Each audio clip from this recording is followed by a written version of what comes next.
Story time muna tayo sa week 2 na pag-inom natin ng Diabit. Kanina gumagawa tayo ng content regarding sa fita and then sobrang shock ako. After natin ng 1 hour sa fita, sobrang taas ng sugar ko. Etong 220 mg per deciliter ang naging result ng blood sugar ko after kong kainin yung isang pack ng fita. Aray ko, di ba? Hindi pa man din ako umiinom ng maintenance, may 2 weeks na. Ito lang Diabit ang iniinom ko.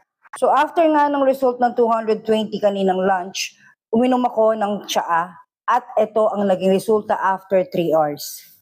Naging 112 mg per deciliter ang blood sugar ko after 3 hours.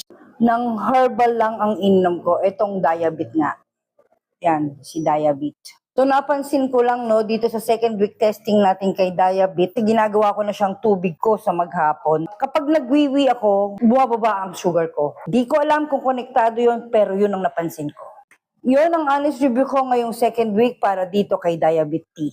Kayo ang tatanungin ko, normal ba sa isang diabetic ang bumaba ang blood sugar ng 108 mg sa loob ng 3 oras nang hindi umiinom ng maintenance? Kung alam niyo ang sagot, pa-comment down below naman nang matulungan natin ang mga kapwa nating diabetes at matulungan niyo rin ako.